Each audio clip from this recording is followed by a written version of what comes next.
السلام عليكم ورحمة الله وبركاته سودوادا كسودوادا مقال عصب جانالka aad iga daawaneysaan oo xirfad leh tech muuqaalkeena maanta waxaan ugu hadli doonaa youtubero badan oo Soomaaliyeed ay qadka ka bixi doono hadii aysan muuqaaladooda update garinin ama aysan wax cusub ku soo kordhinin sababtu waa maxay muuqaalkeena ku ogaan doontaa nala joog ilaa dhamaadka muuqaalka hadii aad muuqaalka heshaan fadlan like si hadii aad channelka cusub tahay waxaan ka codsanayaa inaad channelka subscribe saarto si aan u gaarno hadafkeena haddaba hadii aan u guda galno muuqaalkeena maanta YouTuberkan waxaa lagu magacaabaa Iman Kharzi waa YouTuberka ugu koritaanka badan dhanka social media and platformyada kala ah Facebooka, YouTubeka, TikToka iyo Instagramka dhamaantood wuxuuna haystaa 4 milyan oo subscribers ah dhanka YouTubekana waa midka ugu koritaanka badan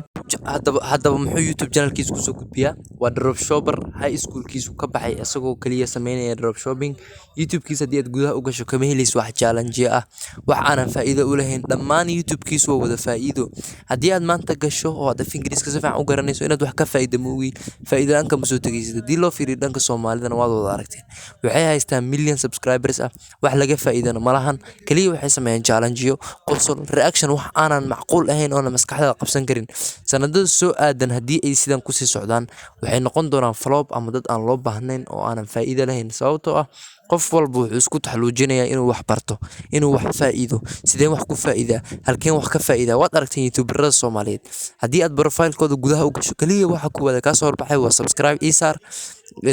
entertainment daawo aan ka qosliyo aan reaction bixiyo aan wax aan faa'iido lahayn ka hadlo aan dad caayo kaliya ay YouTube ku soo galaan haddaba dadka kale ee aan ahayn Soomaalida ee wax ku soo gudbiya aalada YouTube-ka dhamaantood hadii xitaa aadan wax ka faa'iidin muuqaal yar oo cajiib ah ay duubaan oo xitaa dhiirigelin ah Soomaalidu maxay duubtaa wax Ilaahay unto ay duubto malaha wax lagu faa'iido malaha waxay noqon doonaan kuwo flop hadii ay sidan ku sii socdaan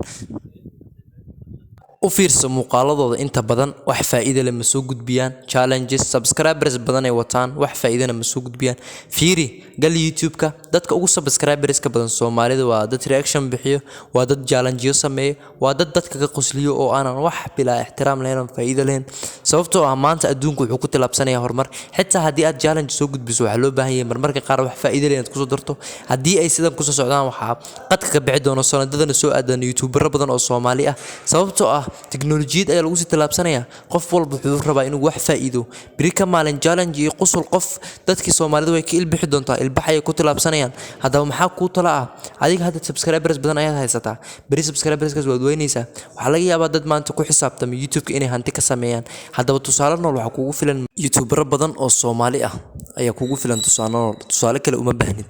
maanta laguma dhahayo wax ayaad ka faa'iiday channel-adooda sheeg hal YouTube channel oo wax ka faa'iiday dhammaan YouTube channel-ada waxyaabaha challenge-yada soo gudbiyo YouTuberkan waxaa lagu magacaabaa Manoj Day waa YouTuber laga xushmeeyay dhammaan dalka India wuxuu soo gudbiyaa wax faa'iido leh gal YouTube-kiisa fiiri ma ahan sida Soomaalida oo kale inuu soo gudbiyo challenge-yo waxyaabo qosol ah reaction u fiirso YouTube-kiisa dhan wada faa'iido maanta adoo Soomaali hadii aad gasho xitaa findigaado garanayn wax un waad ka faa'iideysaa balse Soomaalida maxaa laga faa'iidaa Manoj Day waa nin maanta India dhan laga xushmeeyo ma ahan wuxuu sameeyo challenge iyo barankii waxyaabaha